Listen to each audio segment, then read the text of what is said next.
Let me ask you this. How Yep. have you, are you financially supported now full-time by your work with Yep. Scientology? Did you structure it as a nonprofit? And how have you dealt with the financial aspects of becoming financially sustainable in what you do? No, I just have my own little company. It's called Graphics Works, and I do graphic work and video work and stuff for people. I've done that. Not related to Scientology. Not related to Scientology. Okay. Locally here in Denver, I've done some video work for people, but for the most part, I mean, the vast bulk of how I'm making my living and making my life go these days is what I do here. And I want to do more of it. I love my job. I have found a job that is exactly what I want to be doing. So I've put everything into it, and I put all my effort and all my time and effort and energy into this. I've had to do a side job here and there sometimes, a little side hustle here, a little side hustle there, but for the most part, I've been able to make it go. I need to stress to anybody out there that if you want to make money, being an activist ain't how to do it.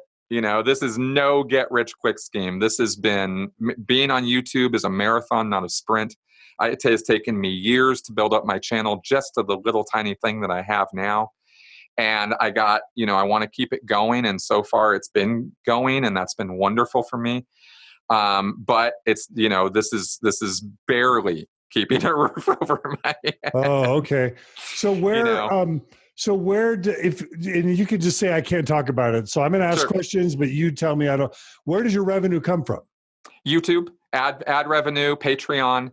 Patreon has been amazing. There's no way I'd ever been able to do this without Patreon. YouTube ad money is the sort of thing that buys the groceries and stuff, but Patreon is actually what keeps the roof over my head. And that the support from people has been mind-blowing. It has been so wonderful. So that I get individual donations. I have royalties, of course, from my book. I mean, this is all public knowledge and public records and stuff. Nothing hidden about any of this. I don't have hidden benefactors or donors or anything. It's all right there. There's nobody paying me to do this. There's nobody, big pharma. I'm still waiting for my check. The Church of Scientology loves to tell its critics or its members that, people like me are paid by big pharma, or big psych or something, no, there's no checks coming in from those guys. So it's mostly from YouTube ad revenue and your Patreon page. That's right. Why did you not set up a nonprofit? I'm just curious. It didn't even occur to me to set up a nonprofit. Why would I? Well, when I started Mormon Stories, and I was getting my PhD in psychology, I had done Mormon Stories for about 4 or 5 years. I was staring at having to take a $15 an hour job as a grad student, and I had to support my family of 4, and my wife didn't work outside the home. And so I thought, I'll start a nonprofit, and I'll ask people to donate to the nonprofit, and they'll get tax deductions if they donate. And what I'll do is it won't just be about me. It'll be about, let's have a cause, which is to support people in their transition and to build resources and community and support for people who leave. And so by creating a mission that people could be part of, and by allowing people to get a tax deduction from their donations, the thinking was that would make it more sustainable. And that's how Mormon Stories works now. Mormon Stories works under a nonprofit called the Open Stories Foundation. We receive annual donations from donors. They get a tax deduction. They get to feel like they're part of making a difference. And the donations go towards supporting the podcast, the YouTube channel, and all the other efforts that we do. So that's why we did a nonprofit. Wow. I wish I had known about that kind of model setup, because it didn't even occur to me to do anything like that. I am about as far from business savvy as you're going to find. I incorporated my little, S Corp, and I have an accountant that I pay a little tiny bit to do all the tax work, because I don't know anything about that stuff. 27 years in Scientology. Well, I didn't pay taxes that whole time. I was, filing at 99 EZ, right? I mean, when you're making $45 a week, you're not in a high income tax bracket. But that means my Social Security is kind of screwed too. So anybody who thinks I got off easy, not quite. Right. I am not savvy in any of that stuff, and that's why I didn't do that. Well, and I'm not either. I'm and not the either. idea of biting off a chunk that big and having a company and it's kind of beyond my. Yeah. So the downsides of doing a nonprofit have been, number one, the complexities of a nonprofit are that it has to have a board of directors, and it has to be, whoever's getting income, including myself, the decisions around income have to be made by an independent board or body that isn't personally benefiting. And so, ultimately, I don't control the Open Stories Foundation. It's the board of directors that controls. Now, I'm on the board of directors, but in theory, I could be kicked off of my own organization, and whatever I make is set by that independent board. And whatever income I make is a matter of public scrutiny, and it should be. And so I'm not ashamed of that. But there are complexities with the nonprofit, because again, if the church wanted to hurt me, they could support someone to become my close friend, so that I put them on the board of directors, and then all of a sudden I see my board of directors destroying the nonprofit and kicking me off. And we've come close to that, not necessarily because of the church, but just because of how difficult it can be to manage a nonprofit and to manage personalities and a board and staff, etc. So it's interesting. You just go for profit. You just go for profit and you avoid all that. Yeah, I do. And I was on the board of directors of a nonprofit here in town, the Secular Hub, for the last 2 years. I just got off that this year, a couple months ago. And yeah, it's work, man. It's a whole lot of work. And that was all volunteer. That was strictly volunteer work on my part. I couldn't even imagine bringing all that into my own life. So you don't make public what your annual income is. Is that right? No. Okay. No. But I can tell you that I'm not in a great income bracket. I mean, I don't think it's anybody's business exactly how much I'm making, but I can tell you that I cannot afford health insurance. I cannot afford most of anything. And I'm just barely making it work here, but I'm making it work because this is work that is meaningful to me. It is work that I know is meaningful for other people, and it's necessary, and somebody needs to do this. So. Well, listen, Chris Shelton, you and I at some point need to get together, have dinner, talk, because I'm not, this isn't me bragging, but I'm doing better than the way you describe. Yeah. I have a YouTube channel. I compared my YouTube channel with yours and Lloyd Evans's. He's the king, you're second, and I'm third. and there are other cults that we probably, other unhealthy organizations / ex-church / cult sort of things that. There are other people out there, but if I can do anything to help you be more, I think this is the thing. There are a lot of wonderful donors and supporters that and of course I've been doing this for 14 years, right? So I have a little bit of a head start on you. But there are so many people who are willing to support me to the point where, for the first 5 or 10 years, I was no health insurance, sacrificing. But right now I'm in a decent position, and I think that people in our position should be financially taken care of. For heaven's sakes, the Mormon prophet and apostles and general authorities, they're all pulling down six figures, $200,000-$300,000 a year, plus with the lifelong pension. And that's what we're up against. Why should we be paupers without, like my kids got in a car wreck. They were driving such an unsafe car that they almost died in a car wreck because the airbag didn't deploy when they got in an accident. Like my kids needed mental health services for years, and I wasn't able to give it to them because I was volunteering my time to building Mormon Stories and the Open Stories Foundation, becoming a psychologist, so my own family couldn't get mental health services. It is not right that people in our station should be living like paupers, depriving ourselves of just basic financial needs and mental health services needs when we're fighting organizations with billions of dollars and tens of thousands of staff members. And so I want you to be taken care of better. I want Lloyd Evans to be taken care of better. I want Tova Mirvis and Amber Score to be taken care of better. And so listen, dude, if you want to come to Salt Lake, or I'll come to freaking Denver, if I can help you have a more successful organization so that you aren't living like a pauper and you could do this for longer, we all benefit from that. And ex-Scientologists benefit from that. And effing ex-Scientologists and ex-Mormons need to stop torpedoing and harming fellow ex-Mormons and ex-Scientologists because people like us can go just as quick as we come. And then who's left to kind of help other people, right? Well, exactly. I mean, amen, man. I'll just say one other thing about this, just since we are kind of talking about this right now. This is nothing that I never talk about, but since it came up, it's worth mentioning that there is a very, very strange idea in the public at large that activists are supposed to be paupers, or supposed to be broke, or supposed to live like Gandhi or something. And like you said, we're taking on multi-billion-dollar corporations, and we're supposed to live the life of an ascetic in order to have the moral high ground or something. It's very, very strange. I cannot afford health insurance, and I have health issues. My wife has health issues.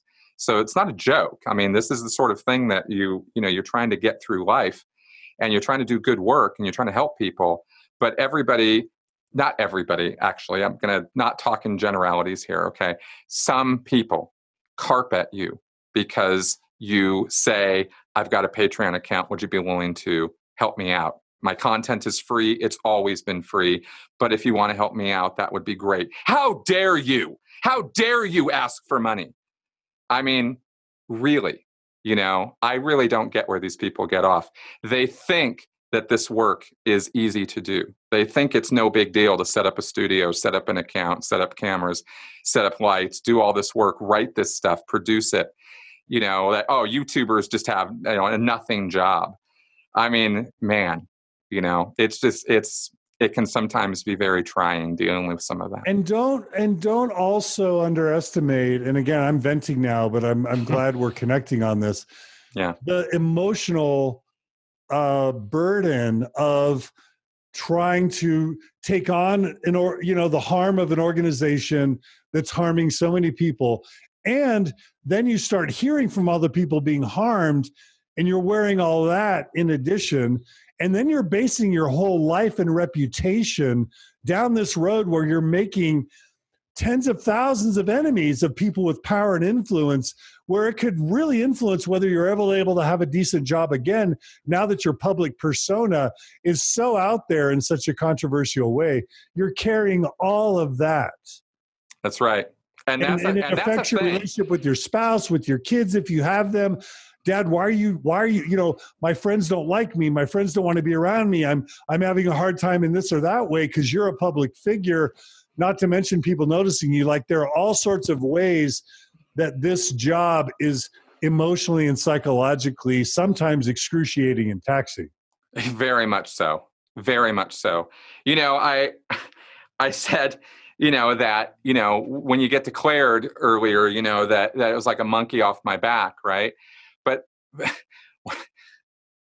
and that's all true. I mean, I'm not lying about that. That actually happened. But you don't really understand the monkey that lives on your back as an activist, And I don't know. I guess I've never talked about this before because I didn't want to come across like I was some big plea for sympathy. But this is not an easy job. It's taxing. It's taxing hearing about what we have to hear about. I would not stop. I'm not going to stop. But, some of the emails that I get that people never see, some of the communications I have, some of the phone calls I have with people just trying to help them out.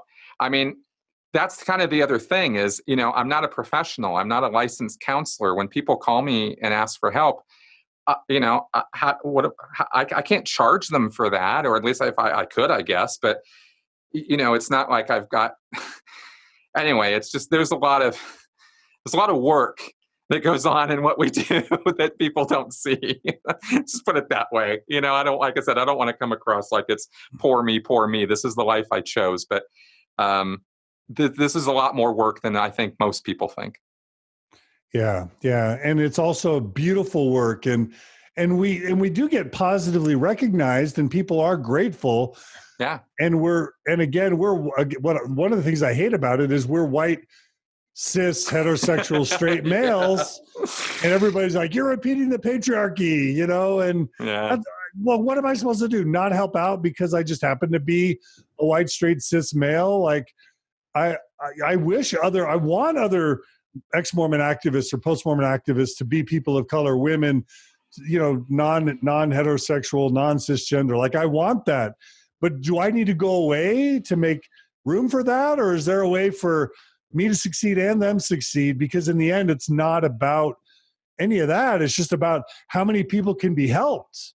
Exactly. And that's why I don't even go there with all that stuff. I just look, man, everybody's got a voice, use it, and if you can put stuff out there that people want to know, that they need to hear, that they need to be educated by, that will help them, they will listen to you. Yeah. I didn't enter into this with the idea that I was one day going to be full-time doing this. That's not how this happened. This all grew organically. Well, my dream is to have an annual summit for ex-religious people that everyone can go to. I know Freedom from Religion Foundation, but the thing is, it's not just about that. And that's what Thrive is about, by the way. It's not just about being ex-religious. It's about finding a healthy, happy life, not something to move away from, but something to move to.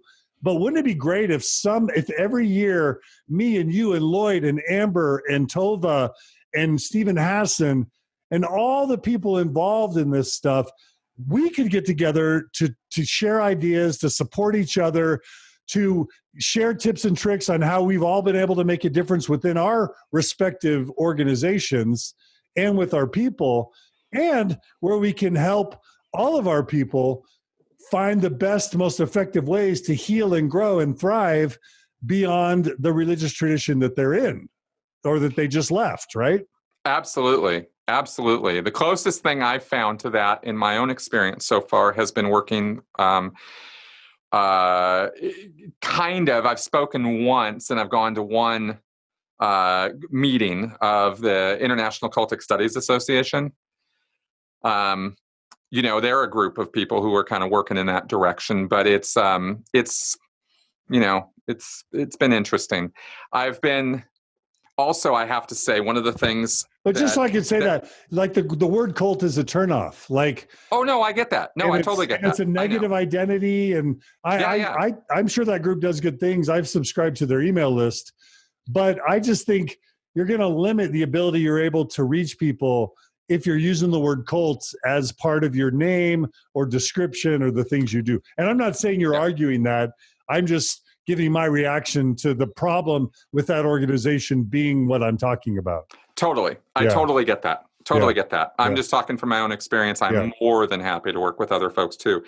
But I wanted to comment on something relevant to the entire discussion we've had in terms of recovery, which is that I've also been a bit reticent to get involved with much of any other groups. And that's only something I came to realize in the last year or so has been something I've been gun shy about. I didn't realize consciously that I've been avoiding being part of groups. Yeah. Again. Yeah. Because there's trust issues. Yeah. Right? Totally. Like not just a couple. Right? Totally. And being on this board of the local, the secular hub was an eye-opening experience that way. There were good and bad, right? There is in any group. Perfectly happy to have put my time in there, to have contributed to that, and I love that group. So I'm not bad-mouthing it in any way, but I had my own issues to get over, and I still find now that once that kind of came into my consciousness as that's what's happening. It's still been a struggle to want to associate myself with groups, Yeah, because once bitten, twice shy, right? Yeah, that's exactly what I'm saying.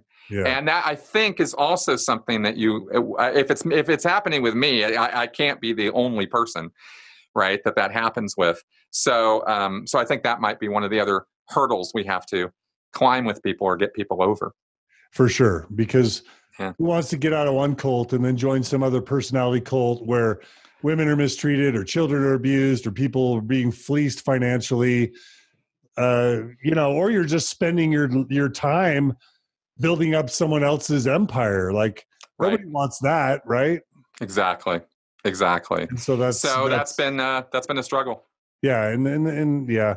Well, my heart goes out to you for how hard it is. And I'm sincere in my offer, Chris. If I can teach you what I've done to be able to be, I feel like I make a living commensurate with my education experience and background now. And I wasn't doing bad before I left Microsoft. So now that I feel like I'm in that place, dude, if I can help you, that is a sincere, open invitation. All right. Awesome, man. I am sure we will be in touch. Not that you need my help. Okay. So can you talk about how effective you've been? Have you helped people? Have you helped people out of Scientology, or have you helped people not go to Scientology, not become members, or have you helped people who have left get to a healthy place? Talk a bit about what you've been able to tap into about the effectiveness of your work. Yes, absolutely. I have. I know this through emails and phone calls. So people tell me this. I'm not asking them or soliciting them to tell me how I've helped them. I've had this happen many, many, many times. At this point, probably hundreds of times. Family members of Scientologists have sought out advice from me, or friends of Scientologists, or friends and family of other cults. Actually, quite a few of them have reached out to me. I've advised people on how to engage in intervention type work, or how to talk to people who are in these groups, how to help them when they get out to recover from it, what to do, how to do it. It's not like there's a basic roadmap. It's not a one size fits all sort of thing. It's very, very context specific in helping an individual out of one of these things. But I have been able to contribute to that. I was part of one intervention that was kind of fun.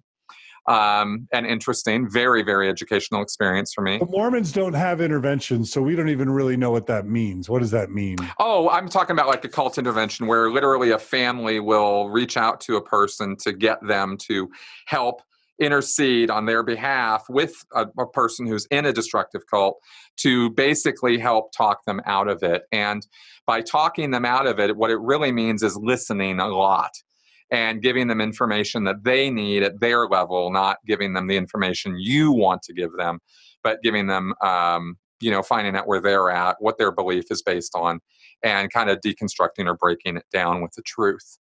It's not about, forcing somebody or, lying to them or, throwing them in the back of a van or some kind of bullshit like that. That's the kind of crap that died in the 80s. That's why I don't use the word deprogram anymore, because it's too connected with all of that. It's not a good word to use for purposes of what it means to get somebody out of a cult situation. So anyway, I've done a lot of that work. And according to what people have told me, it's been very successful. And I've been quite proud of that work. Former Sea Org members have reached out to me. I've met with them in person. I've talked on the phone with them about, how to process what happened and how to help move on, reestablish a life. There is, of course, this wonderful thing we have in the ex-Scientology world, which is the Aftermath Foundation, which was established specifically to help former Scientologists who have just come out get themselves back on the road, get their feet on the ground. I have referred people to them. I've worked with them. I'm not part of the Aftermath Foundation, but I'm definitely an ally of that group. And so so it's been that's been the reward part. That's been the satisfying part. That's the job satisfaction part, my work is actually helping people, And it really surprises me, even now, how many different groups will talk to me about that. Individuals will reach out and tell me how, this group, that group, the other group. I mean, Mormons, Jehovah's Witnesses, Christian cults, the family, 12 tribes, like all of these groups, and other ones that don't even have any names because they're just some religious sect somewhere, some tiny little group. From the big ones to the small ones, the help is the same. And that's what I've done. So I'm just looking at the Aftermath Foundation. It's the aftermathfoundation.org. Looks like Mike Rinder's on that board. Yep. And it's just an organization dedicated to helping people leave Scientology, people. huh? Well, it's about helping them get their feet on the ground once they have left. Okay. The Aftermath Foundation does not do interventions. Yeah. What they do is if somebody comes out, or if they're afraid to come out and they're reaching for help because they don't know what to do, they don't know where they would go, they don't know what job they would have, their family would disconnect from them. This is a reason why people stay in these groups. So the Aftermath Foundation is there and has solicited donations to be able to grant them to people so that they can get a job, get a house, get a car, get a place to live, that stuff. So one of our listeners, Allie, is asking, do interventions really work? Seems like their shelf would need to be cracking. And I have a second kind of question for Mormons. Would a Mormon intervention even make sense? And it's because, and I can say that as emotionally devastating as it is to leave Mormonism, Scientology and I think Orthodox Judaism are next level devastation, because there is the worst thing we have are kind of, let's just say, a church employee or a church education system person, somebody who is an educator, professional educator for the church. If they want to leave and they're in their 30s and they have a young family, I can see that as being devastating. But it's curious to me that we have so much in common as churches, but I've literally never heard of intervention as being a thing in the Mormon context. Stephen Hassan talks about it, the Moonies and Jehovah's Witness and Scientology, but in Mormonism, it's not even a thing. And so I'm just trying to wonder, should it be a thing? Or is Mormonism nice enough to where it really doesn't fit, and would it work? Or would it, my opinion would be, if you try to do an intervention with a Mormon, you would just create backlash and they would want to hold tighter to Mormonism, because most of the time they've got a good job or a decent job and they're earning a good living. And it's not like they're being held in a jail, or like 40 years have been committed to the church, so they couldn't even get a job. Now it might be hard to get a job. No, and that's all understandable. Usually interventions are started by family members. Yeah. And they're usually started with cause, right? The person is too deep involved. They've gone extreme for some reason. Doesn't have to be that way. Sometimes families are also try to make interventions happen in situations where the person is literally perfectly happy, not being abused, and there's no problems. Hard to say that would happen in Scientology, because it's such a rapacious, they just want to take all your money all the time. Yeah. But, I could see it happening with a Mormon, but it's, an intervention is, it's done right. It really just looks like a conversation. I mean, it's, you got to get the person's agreement to be there and be part of what's happening. It's not something you force on somebody.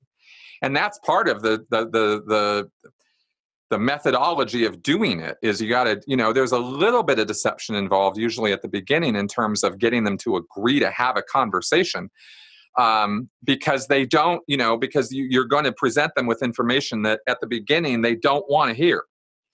So you've got to gradually get them to it. So in that sense, there's a strategy to it, but the tactic is really just to try to have a conversation with the person and present them with the information that they don't have. And when you have a situation where a person is suffering from lack of informed consent about what they're actually involved in, and then they've gone into a cultic mindset where it's us versus them, and they're actually like, if you dare criticize my group in any way, then down come the shields. Then there's need to be somewhat surreptitious about how you approach the conversation. But at the end of the day, that's really just a conversation with them. So does it work? Yeah, it works. Doesn't work all the time. Right. It depends on the person who's doing it. It depends on the family and how much they cooperate with the whole thing. Because sometimes, most of the time, families are the ones who derail it. So, it's a mixed bag.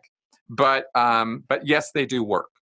In Mormonism, we've got something a little bit different. We don't always have this hard shunning that Jehovah's Witnesses and Scientologists do.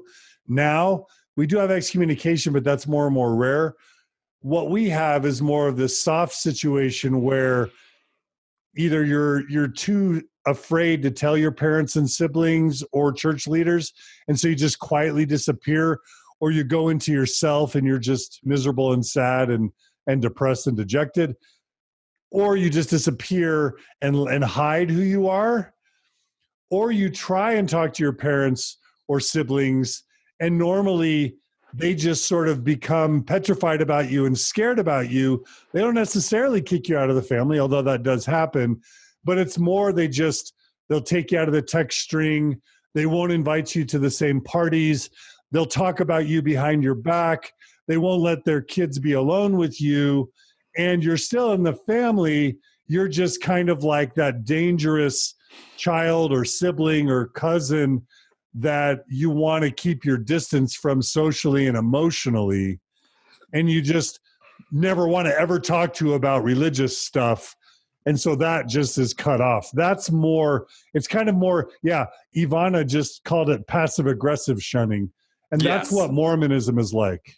And there are Scientologists, make no mistake. That happens in every one of these groups. Sometimes families know that the policy of the group is to disconnect, and they don't want to do that with their own family members. So instead, they practice the passive aggressive version of the shunning, and hope that sort of tough love approach or something will be enough to shake the person to get them back in the fold. But they don't want to do a full disconnect, so they won't do that or make a huge, bigger issue out of it than that. Yeah, I love it. That's so fascinating, and that's where we are. Okay, so you feel like you've made a big difference. Yeah, I mean, and this is interesting because a lot of my listeners listen to you, and so for years, people have been telling me to kind of get you on Mormon Stories. But I also have ex-Jehovah's Witnesses, ex-Scientologists, ex-Baptists, ex-Catholics, ex-Muslims, ex-Jews listening to Mormon Stories. So part of the work we do is in helping people make sense of and leave other, harmful religious traditions that aren't our own. Is that right? Absolutely, because one of the best, I think we mentioned earlier in the show here that, one of the best ways to get somebody out of a group is educate them about a different group. And so that's where that's come from. And it's been heartening for me, when I get contacted by somebody who was a Jehovah's Witness. This morning, a woman reached out to me on Twitter and said that through my work, I have educated her in how to talk about the fact that she was in a destructive relationship, an abusive relationship. And because she now has the words, she now has the ability to see it for what it was and get past that and recover from it. And I was like, God damn, that's the kind of stuff that makes my day. That's exactly what we're trying to do. So, I'm all about getting those kind of results. Yeah. So that's a fun thing that we're kind of helping in the work that we do, that Lloyd Shelton does, that you do, that others do, Leah Remini. We're helping across religious traditions. And I think that's really important. That's right. Okay. Excellent. And one thing that's just mind blowing is that there's no real big YouTube presence within post-Mormonism right now. Zelf on the Shelf has done a great job. We love them. And Mormon Stories has a semi-successful YouTube channel. But, we have Brother Jake, who's ending what he's doing. And, of course, we have Jonathan Streeter, who does great work as Thinker of Thoughts. But I think the YouTube world is still largely untapped in post-Mormonism and is a real opportunity. Oh, and I don't want to forget my friends Sean and Crystal Escobar with Mormon Enlightenment. They're trying to make a splash there, but that's an interesting opportunity that is yet to be uncovered. Cool. Yeah. So what else? So what else can we talk about, Chris? What have we? I have definitely told my whole story here. Were there any other questions people had? I've been Audrey just wrote, I've thoroughly enjoyed this series of discussions between you two. I can ask listeners really quick to ask questions. We might go toward wrapping up at this point if we don't have any other burning questions. Yeah. So you haven't been doing mental health work or life coaching work. Is that right? I have not. You mean on other people? Yeah. Yeah, no, I have not. I have given advice. I have given some guidelines and direction out of the education that I have, but I do not pretend to be a psychotherapist or recovery expert, counselor, or whatever. I avoid words like that in connection with me because I don't have any letters after my name. I had contemplated going back to school at one point, but it's ridiculously expensive and time consuming in the United States to try to do any of that. So I just figured it would be, my mission would best be served by continuing to do what I do here. So I'm, what's the word when it's self-taught, basically, right? Yeah, but I mean, this is potentially an opportunity. I went back and got my legit clinical and counseling psychology PhD. Yeah. Because I just realized how many people needed my help. But it has become an option for me to support myself in my work. Right now, my coaching practice is very small, and I'm not looking to grow it right now because I think the biggest impact I can make is one-to-many, not one-to-one, although I love the coaching work that I've done. But we need healers. Mormonism needs, that's why I partner with Mitosh Helfer Parker and Symmetry Solutions and the Mormon Mental Health Association. There needs to be this host of experts in, you can call it religious PTSD, you can call it religious transitions, you can call it leaving religions, but just tens of thousands of Mormons every year in marriage therapy, sex therapy, mental health, LGBT, coaching and therapy. There's this phenomenal need for those types of services when people are coming out of these religious traditions. Big time. Huge. I'm doing a podcast tonight about that. I'm doing a live stream with a couple other former religious folks. So yeah, there's a huge need for that. Like I said, I do what I can. I just try to be careful to let people know that I'm not like a licensed trained professional, right? I'm more than happy to advise and help people in any way I can. It's a little tricky because since I'm not a trained professional, I feel a little like, well, I'm investing a lot of my time in this too. And so it's a little bit tricky as to where to draw lines, I guess. But I'm just trying to do the best I can. That's awesome. So is there like an equivalent to the Mormon Mental Health Association, the Ex-Scientologist Mental Health Association, where ex-Scientologists can go to find therapists that are competent culturally, therapists or coaches that are culturally competent in helping them find health and healing after Scientology?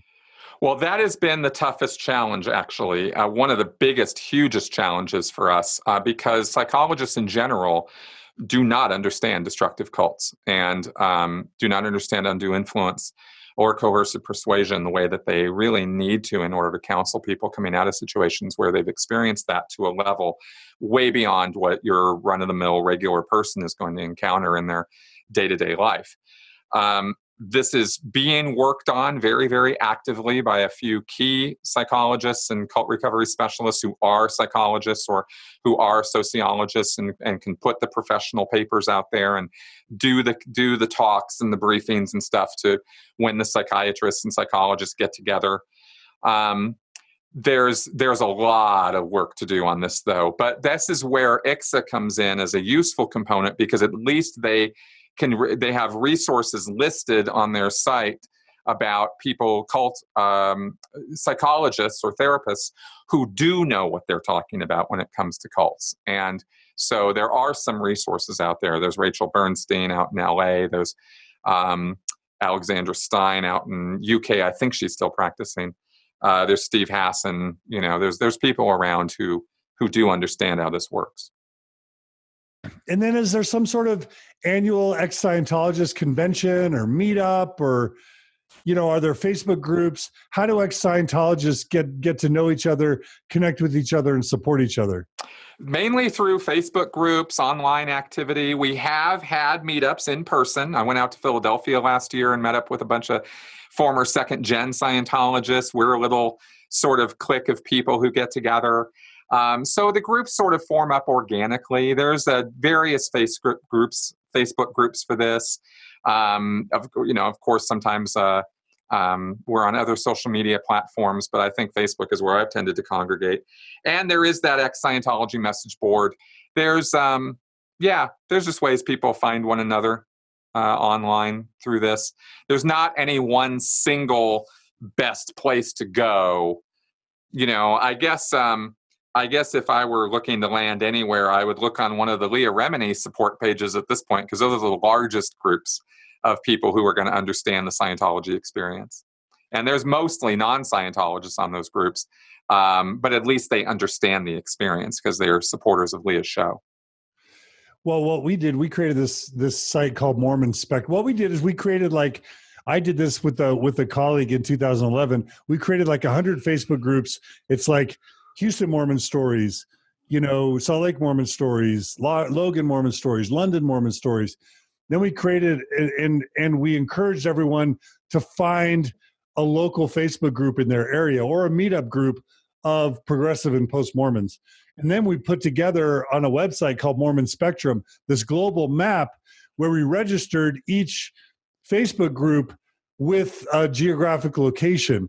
So wherever you lived, you could go to that global map at mormonspectrum.org/map, and you could find the local Facebook group that was there for where you were living. And we're doing that with Thrive now too. We've got these Thrive groups. You can go to thrivebeyondmormonism.com. There's a map there, and you can find a local Thrive support group to help you process leaving Mormonism or leaving Mormon Orthodoxy. And so this idea of local Facebook groups or meetup groups combined with a global app and a global brand name that can drive people to the local communities has been a really important way that we've been able to grow our ecosystem.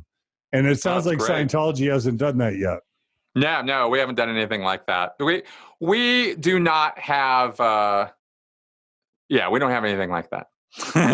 It's amazing. And I'm just saying, one of the things I'm proud about Mormonism's for, I think we're leaders in some ways on the internet of ex-religion or progressive religious activism.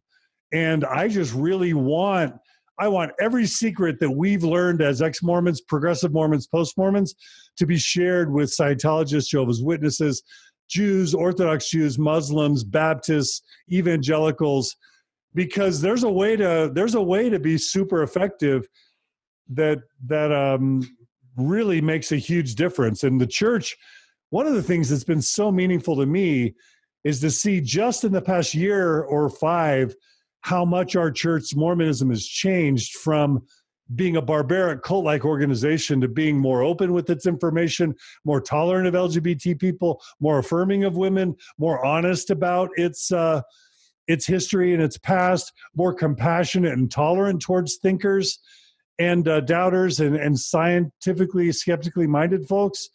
And I just think if it's not this global annual summit for ex-religious people, man, we should have a global or a semi-annual think tank where those of us trying to make an impact in our respective communities can get together and share best practices so that this rising tide can lift all ships, not just the Mormon ship. You know what I mean?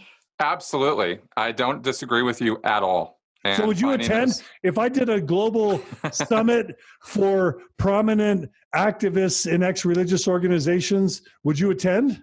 Yeah, of course I would. All right. Well, I know you're skeptic about joining things, so I get that. I didn't say I'd join. I said I'd attend. Okay, that's cool. All right.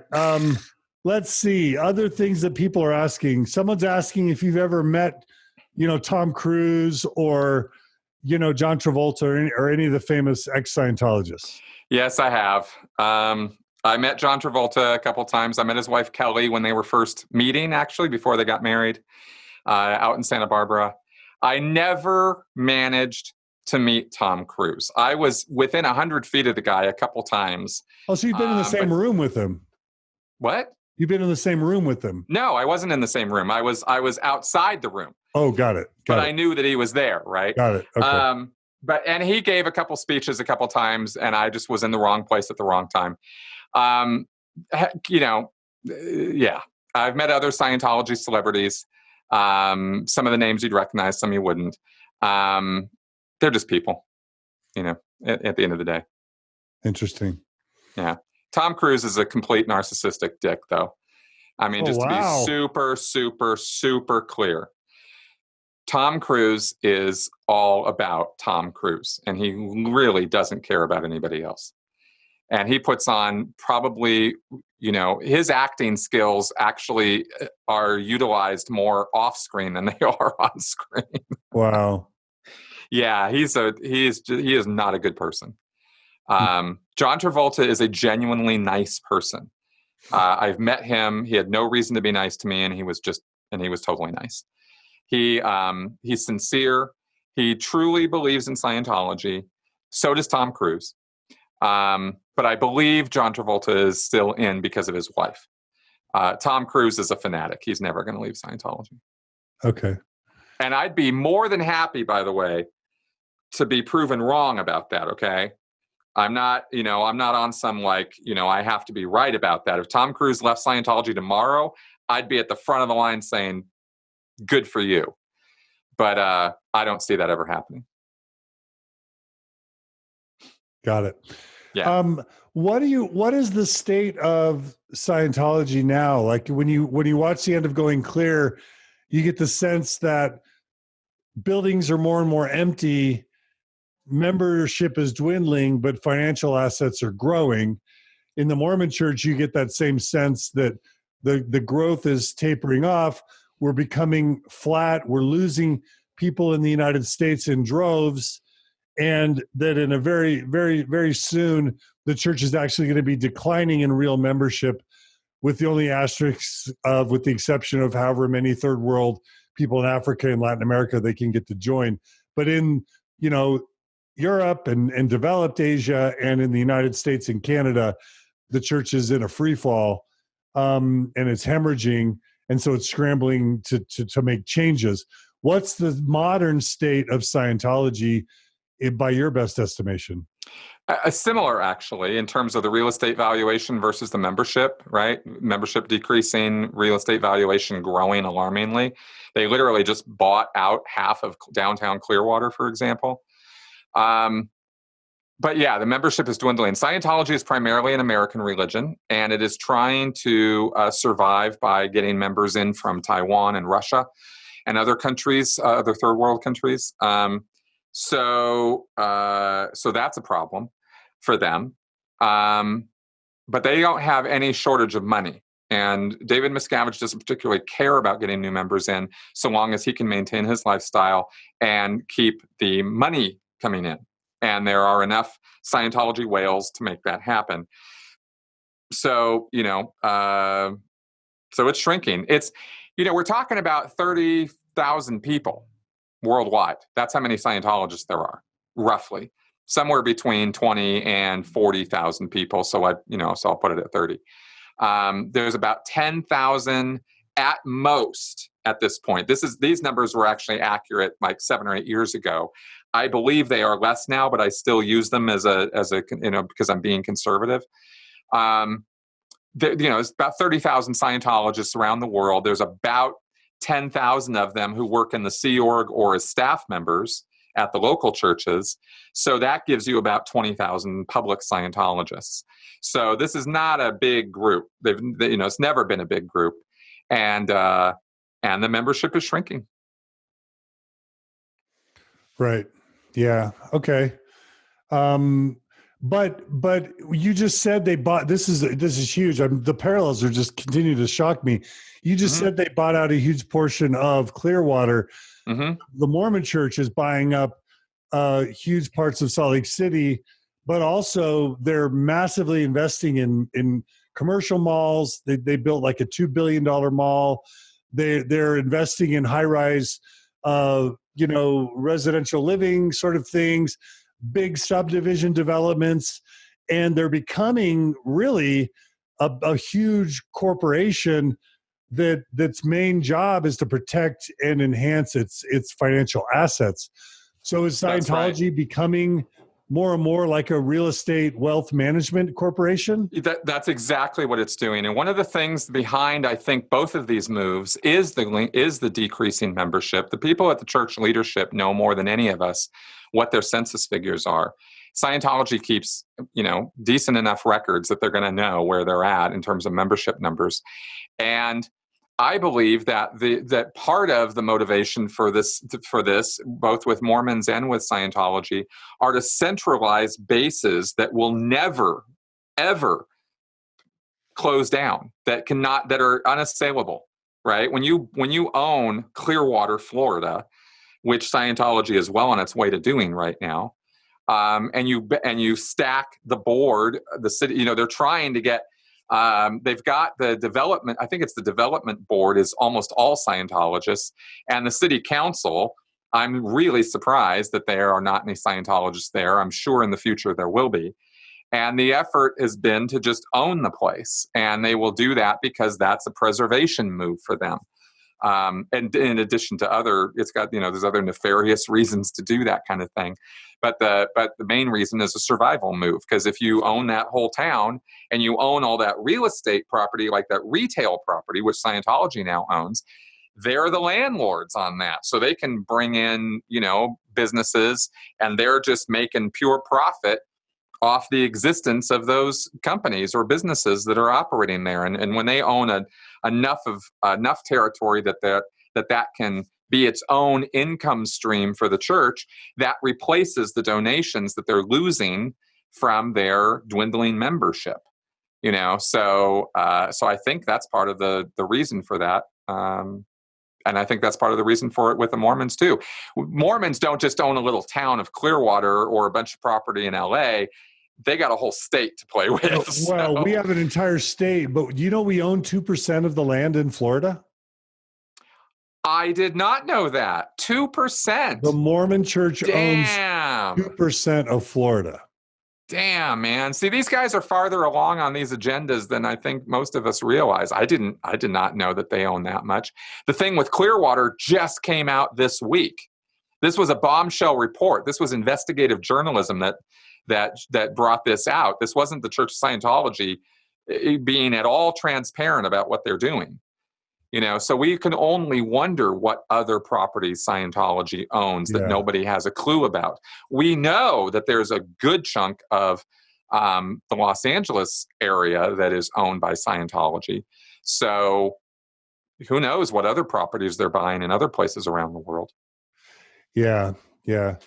And same with our church. That's why I say, $500 billion. That's what the Mormon Church is worth, because they're not going anywhere. Yeah, they're not. Not with $500 billion in assets. No way. So, what one of my listeners asked, what advice do you give someone leaving a cult in terms of having a healthy, smooth as possible, a healthy, smooth transition, and how to end up in a healthy, happy place? Education. I cannot stress education enough. It has been my life saver. And I have talked to many, many counselors and therapists about this, and they all agree with me on this point, that education is crucial. If you come out of one of these groups and you don't break down or deconstruct for yourself what happened to you and why and how it happened to you, you are 1,000% susceptible to having it happen to you again. And education is the only way I know of to get on top of that. And by education, I mean education on cults, on undue influence, on thought reform. There's not tons and tons of literature you got to get through on this either. A few books and you'll understand how it all works. Hassan's work, Janja Lalich's work, the seminal work, of course. Where is it there? Yeah, Robert J. Lifton's work, right? Thought Reform and the Psychology of Totalism. Kind of a hard name to keep in my head all the time, but that's the seminal work on this stuff. If you want to know how people are susceptible to, thought reform and how this all works and how to proof yourself up against it in the future, this is the stuff to learn about, as well as critical thinking. I'm just a total advocate for critical thinking because it's what allows me to see through what people are doing. I'm not into taking sides so much anymore. I'm a much more neutral, centrist kind of personality.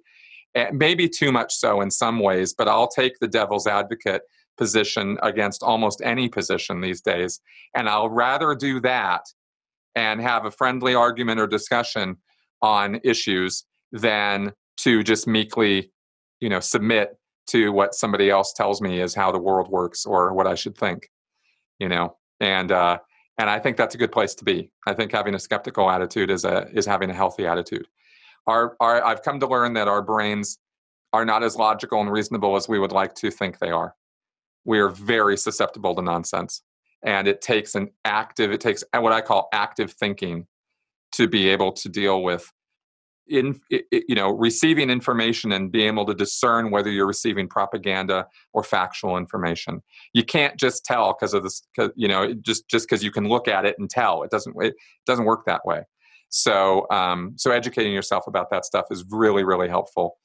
And of course, before education is relationships, is having people to talk to, having a support system of some kind. I don't think anybody can do this alone. So finding a friendly voice, a friendly person to talk to, non-judgmental, that would be that's priceless for cult recovery. So those are the two things I would say off the top of my head that are most important. I love it. And there's learning to not get in another cult and not to be harmed by organizations again. But then there's how do I deal with my believing family and friends? How do I deal with all my believing relatives? How do I fill the holes that leaving my religion created in my life? The spiritual holes, the moral holes, the identity holes, the holes around meaning and purpose. How do I build community again? How do I make new friends? How do I construct a new life where I want to get out of bed and feel like I'm contributing? And if I don't believe in God anymore, how do I resolve that issue so that I don't feel like life is meaningless? Do you have resources? I mean, this is what I do for a living. So I'm asking all these questions because that's all I think about. Do you have resources for helping people do that sort of growth after a cult? Well, yeah. One, maybe I didn't frame it properly, but all of the things I just said are fully applicable to everything you just asked. Okay. So, the thing about recovering from a cult is you have to recover yourself. And, I've done that mostly by myself. I've had a couple of sessions of counseling where I got to sort of talk, but mostly it's just been me talking to myself and working it out. And I think that comes from the education, because the thing about recovering from a cult is recovering to a place where you trust yourself, right? And you can make decisions for yourself, and you are okay with that. And maybe that's a place you've never been in your life. I'm a second gen. I know what it's like to grow up in these things, but it's still possible to come to that place and come to a place where you're the one who is determining what you do and don't want to think or believe. And dealing with other people who have belief is a skill. It is its own thing. It involves tolerance, right, and understanding and compassion. I think these things are learned from these materials also. Because you understand how people, when you understand what mechanisms are used on people to get them to that place, in terms of behavior modification, thought reform, thought control, information control and stuff. When you understand how those structures work, then you can see them in other people's lives and you see what's influencing them. And you go, okay, I'm going to be able to go this far with this person, and I'm not going to take it any further because they're not ready for that yet. Or I can't talk about it at all with this person, so I want to have a relationship with them. So we're going to talk about other stuff, and it's going to be okay that we're going to do that for a while. That kind of thing. That's where I've gotten to with this stuff. I'm not trying to project myself onto everybody else. I can only talk from my own experiences, though, and that's what's worked for me. and being willing to make mistakes and own them, because I've made thousands of them. I've trusted people I shouldn't have trusted still. I don't have a microscope or an X-ray lens into their brain or their heart or anything like that. You just kind of have to go with it. But I don't rely on other people to tell me what to do or what to think. I receive input from everybody else in my environment, and I think about it, and I come to my own conclusions. And that's what critical thinking has given me, and skepticism has given me, which is why I'm such a proponent of those two things. Because I think a lot of things resolve when you get to a place where you trust yourself. And I trust myself in terms of my judgment. I don't second guess myself all the time. I question myself all the time, but I don't doubt myself, if you see the difference there.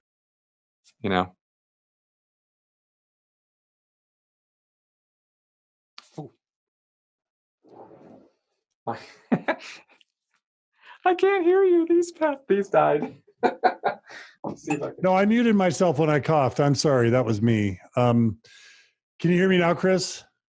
Chris is trying to figure it out. Okay. So to our listeners, what I want to do now, as soon as Chris can see me and get back on, I want to make sure Chris can promote his various assets and websites.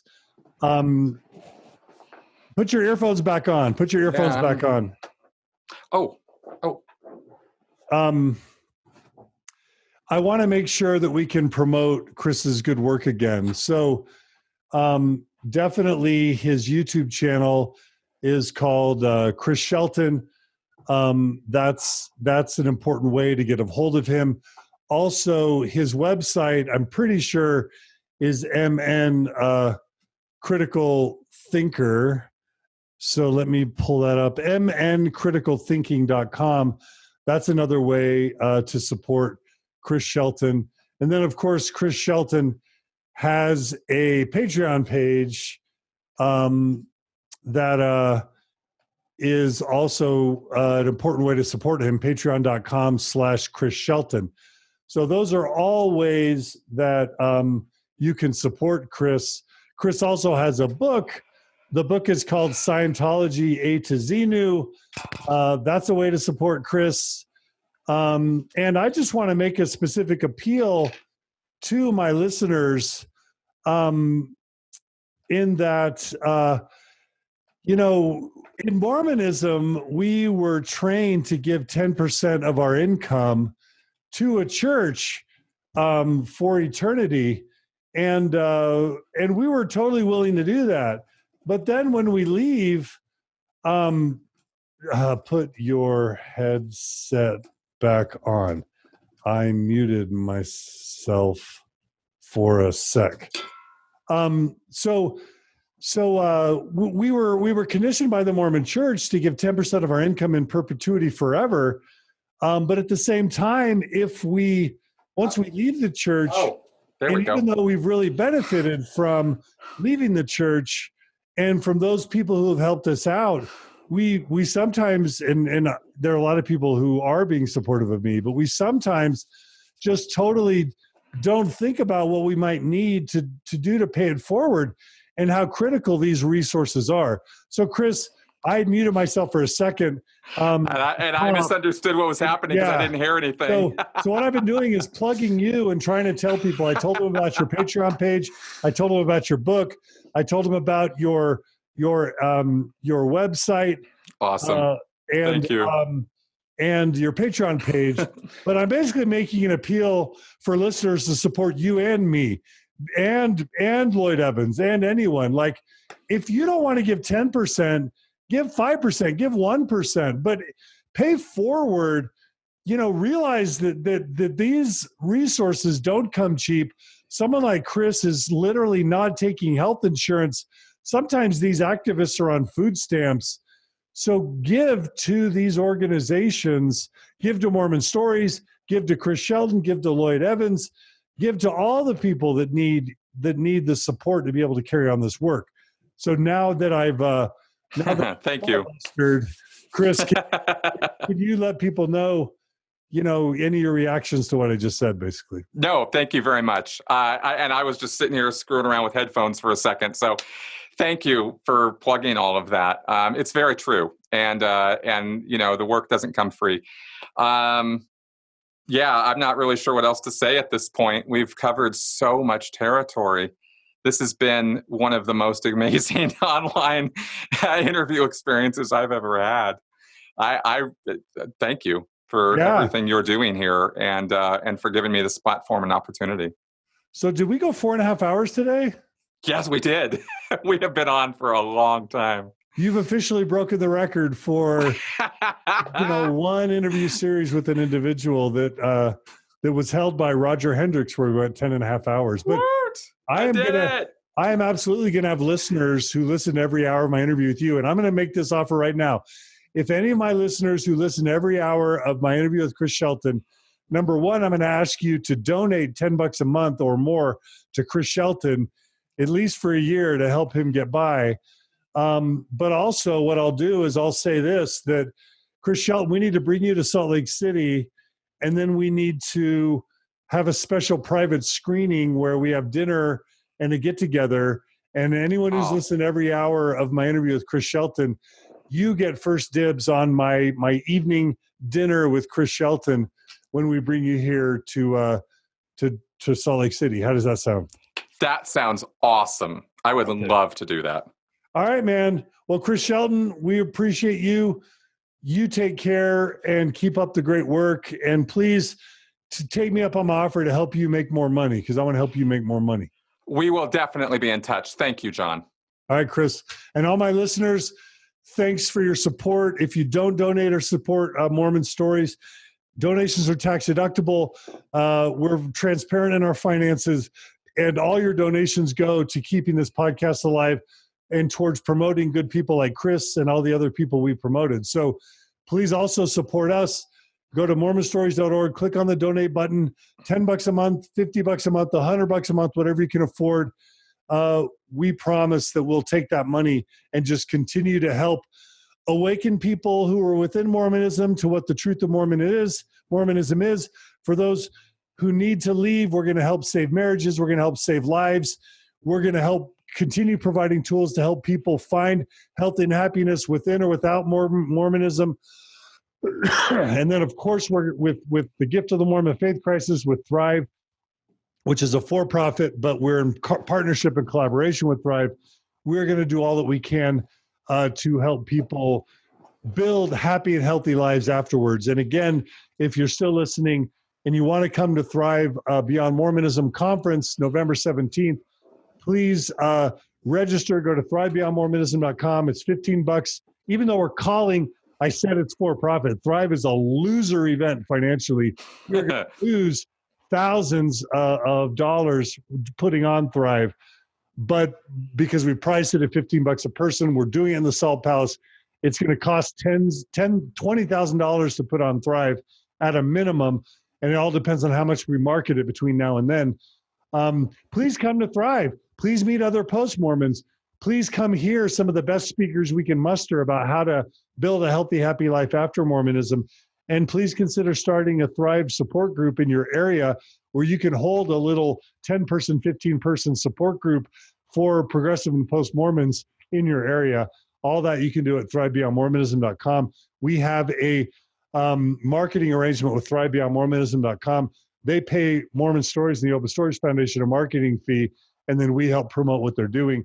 And our lawyers and accountants have said that's all legitimate. So, and Thrive is all a money loss. Thrive has only lost money. It will only continue to lose money, but it's an LLC for the convenience of the people that are underwriting it. So thanks to everyone for your support. Keep supporting us. Chris, keep doing great work. And we'll hope to see you back on Mormon Stories, and we'll hope to be in touch.